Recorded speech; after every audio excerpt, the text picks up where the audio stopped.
हरे कृष्णा, सुप्रभात। आप सभी का स्वागत है मेरे नए ब्लॉग में। और आज वेडनेसडे का दिन है। घड़ी में लगभग 9:30 हो रहा है और सच में बेहद खूबसूरत वेदर हो चुका है। बारिश नहीं हो रही है अभी, लेकिन बहुत ही प्यारा वेदर है।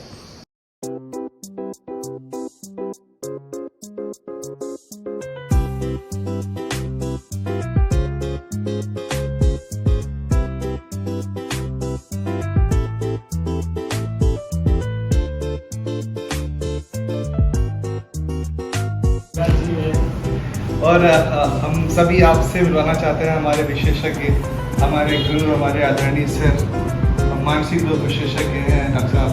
डॉक्टर साहब एक खूबसूरत अच्छे डिस्ट्रिक्ट हॉस्पिटल में हैं और यदि कभी भी आप सभी को आवश्यकता होती है तो आप सभी सर से संपर्क कर सकते हैं। और कहते हैं कि हर एक दिन एक ऐसा नहीं होता है, ठीक उसी प्रकार आज कहीं बारिश हो रही है और कहीं धूप का नज़ारा है। अभी मेरे कई जानने वाले हैं, वो बता रहे हैं दूर दूर से कि वहाँ पे बारिश हो रही है। आज भी वेदर काफ़ी ख़राब है, लेकिन जहाँ पे मैं हूँ उत्तर प्रदेश के रायबरेली ज़िले में, और यहाँ पे मौसम खुशनुमा है और धूप निकली हुई है। और वर्किंग करते करते अब हम आ चुके हैं एक ऐसी जगह जहाँ से पेट पूजा का इशारा होता है। और भाई साहब अभी सिर्फ और सिर्फ पेट पूजा की बात होगी।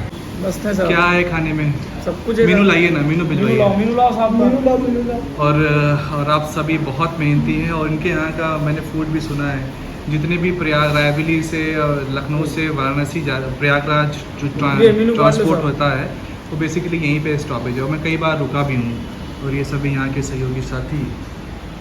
चलिए अपना नाम बता दीजिए सर। गोपी श्रीवास्तव। गोपी श्रीवास्तव जी। चलिए टेस्ट करते हैं और बताते हैं इनका कैसा फूड है।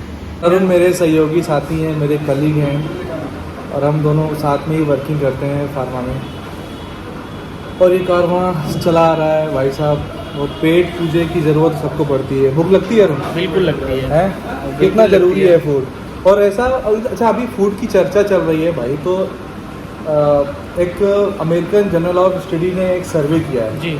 और वो सर्वे ये है, मैं भी अरुण से इस बारे में डिस्कस भी कर रहा था कि वो सर्वे क्या है, और मैं अभी आप सबके सामने डिस्कस करना चाहता हूँ। सर्वे ये है कि, और जनरली हमने सुना भी है, बहुत से जो डाइटिशियन हैं उन्होंने ये बताया है कि हम कब खाएं, आहार को हम कब खाएं और कब ना खाएं, तो ताकि वो अच्छे से डाइजेस्ट हो। एग्जैक्टली। और एक खास कोट है इस बारे में, एक खास डिफिनीशन है इस बारे में। मुझे लगता है आप सभी कोरिलेट करेंगे। मैं अपने जीवन में इसको फॉलो करने लगा हूँ, अभी तो नहीं कर रहा था। और वो क्या बात है अरुण, आप डिनर कब करते हो? सही बताना बिल्कुल।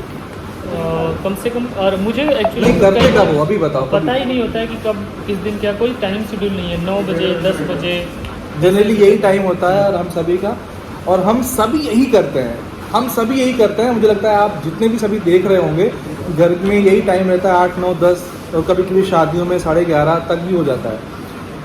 लेकिन क्या हम आप जानते हैं? और जब मैंने ये सुना ना, ये जाना, तो सच में आप सभी सरप्राइज रहोगे। जनरली घरों में हमारे पूर्वज कहते आए हैं अरुण, आपने भी सुना होगा कि खाना कब खाना चाहिए? रात्रि का 8 बजे के पहले जल्दी खा लेना चाहिए। आपने सबने सुना है। लेकिन क्यों खाना चाहिए इसके बारे में डिफिनीशन नहीं है। क्यों खाना चाहिए जल्दी? और शायद इसलिए कि जल्दी पच जाता है, इसलिए। बिल्कुल। मैं आप सबको बता दूं कि जो स्टडी हुई है अमेरिकन जर्नल ऑफ स्टडी में, उसमें कहा गया है कि हम सभी खाना, जो रात का भोजन है, वो हम सभी 7 बजे के आसपास कर लें, 7, 7:30 बजे के आसपास, 8 के पहले कर लें। क्यों कर लें? क्योंकि जब हम सो जाते हैं, क्योंकि खाना को जो डाइजेस्ट करने का जो टाइम ऑफ पीरियड होता है वो ऑलमोस्ट 3 आवर्स का होता है।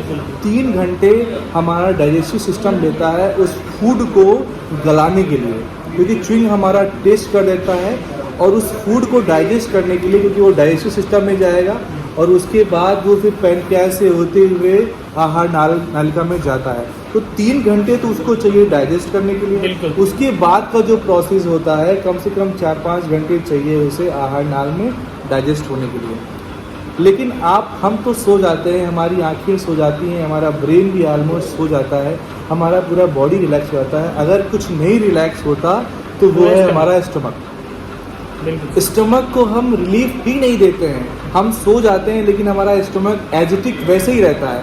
और मॉर्निंग में क्या होता है, मॉर्निंग में उठते ही हम फिर से स्टमक को कुछ दे देते हैं खाने के लिए। और ये करते करते करते करते ये हफ्ते दर हफ्ते बीतता रहता है, महीने 2 महीने ऐसे ही चलता है। पूरी बॉडी रिलैक्स रहती है अरुण, लेकिन रिलैक्स नहीं रहता है तो वो स्टमक, जो कि हमें करना चाहिए डिटॉक्सीफाई उसको। एग्जैक्टली अभी क्या रहता है कि अभी किडनी इन्वॉल्वमेंट ले रही है इसमें, पैनक्रियाज 24 आवर्स इन्वॉल्वमेंट ले रहे हैं, डाइजेस्टिव सिस्टम आपका इन्वॉल्वमेंट ले रहा है 24, large intestine, small intestine 24 hours ये काम कर रहे हैं। अरे भाई साहब, हम इन्हें आराम कब देंगे यार? जी। सुबह होते ही खाने लगे, दोपहर होते ही खाने लगे। और यही कारण है कि अगर कई बीमारियां हैं तो सिर्फ और सिर्फ हमारे आपके पेट में है।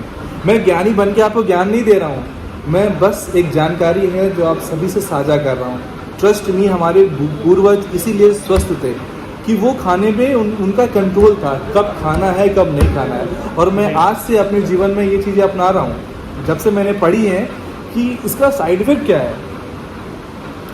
हम हर एक 2 में से हर एक दूसरा गैस्ट्रिक का प्रॉब्लम है भाई साहब, उसे गैस है। क्यों है? अरे ये खाली ही नहीं है, हम इसे खाली नहीं कर रहे हैं तो गैस तो होगी ना भाई। आपकी क्या प्रतिक्रिया है इसमें? प्रतिक्रिया क्या, ये वाकई में सबको समझना चाहिए और सबको ये अपनाना चाहिए कि आप जो भी खाते हो कम से कम उसको उचित समय दो, ताकि वो अपने समय से पच जाए।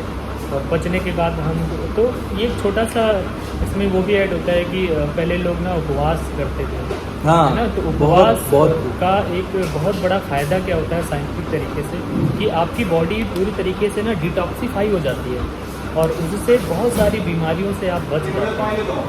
तो आप ज़रूरी नहीं कि उपवास किसी का करें, उपवास इसलिए कर रहे हैं कि हमारा शरीर स्वस्थ रहेगा। बहुत खूब, बहुत अच्छी बात है। और अरुण ने वो बात उस लाइन को पिंच कर दिया कि उपवास तो सदियों से लोग करते आए हैं, हालांकि अभी फास्ट लोग नहीं रह पाते हैं। और बट मेरा ये मानना है कि अगर आपने एक दिन फास्ट रख लिया और आप 7-6 दिन आप वही कर रहे हो, स्टमक को रिलीफ नहीं कर रहे हो, तो और रेशियो वही रहता है। ज़रूरी इस बात का है कि समय पे ध्यान दिया जाए कब क्या खाना है। चलिए, तो ये जो प्रयागराज रोड पे इनका रेस्टोरेंट है, काफ़ी बड़ा रेस्टोरेंट है। ये देखिए, पेट पूजा डन खा लिया है। और ये हमारे रवि जी कैसे हैं आप? बिल्कुल फर्स्ट क्लास। आप कैसे हैं? बहुत बढ़िया रवि जी, और आपसे जब भी मिलता हूँ ये मुस्कुराता हुआ चेहरा याद आता है। और ये रवि जी का मेडिकल स्टोर है, ऊंचाहार में है और जस्ट हाईवे के समीप है। कहाँ से आ रहे हैं आप लोग? गोकर्णा से आ रहे हैं। सबसे पहले तो हर हर महादेव। जय भोलेनाथ। और गोगना कहाँ पे है ये? यहाँ से 20 किलोमीटर। और जाना तो वही है? यहाँ जी जाएंगे। यहाँ से अभी हम अपने सिद्धेश्वर बाबा, यहाँ से 15 किलोमीटर है। उसके बाद फिर हम लोग जाएंगे उज्जैन। और ऐसे ही जाना है आपको नंगे पैर? लैंडस्लाइड में विंडो जो की ग्रिल पकड़ करके और लटक गए और उधर से लैंडस्लाइड हो रही, पूरा नीचे का जो भी थे, जनता जो भी थी, वो सारी की सारी जो है वो बह गई। कहाँ की बात है? केदारनाथ पूरा का पूरा सारा का सारा नीचे जितने थे वो बह गया। वो उसको पकड़े हुए, अरे बाप रे। जब खाली हुआ तब फिर उन नीचे पैर रखा उन्होंने। जब नीचे पैर रखा उसके बाद देखते चला तो पूरा का पूरा पत्थर, कहाँ वो फर्श था उसकी जगह वहाँ सारे सारे स्टोन पड़े। और ये मैं सोना के घर आ चुका हूँ, हमारी सबसे प्यारी सोना। कैसी हो तुम? बोलो, हैं? से हाय करो, हाय करो। अभी छुट्टी चल रही है और सोना अपनी जेली में, कैंडी में मस्त है। और ये हमारे सोना के पापा जी और सोना की मम्मी जी, हेलो, सोना के grandpa and me. So this is the beautiful family of सोना। teacher and all my dear friends. Good morning everyone. My name is Sanaya. चलिए चलते हैं फिर, आइएगा आप लोग। आएंगे। चलिए, हरे कृष्णा भाई।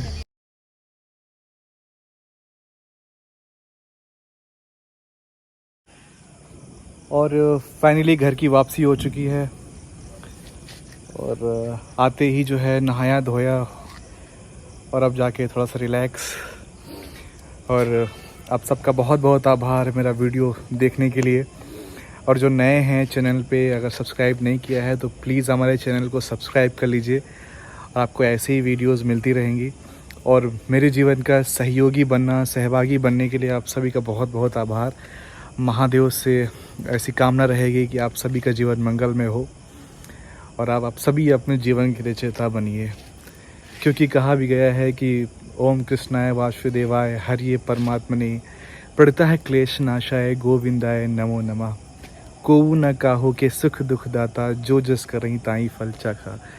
तो किसी पे आरोप प्रत्यारोप न लगाते हुए अपने अपनी नैया के खेवैया बनिए। चलिए, हरे कृष्णा।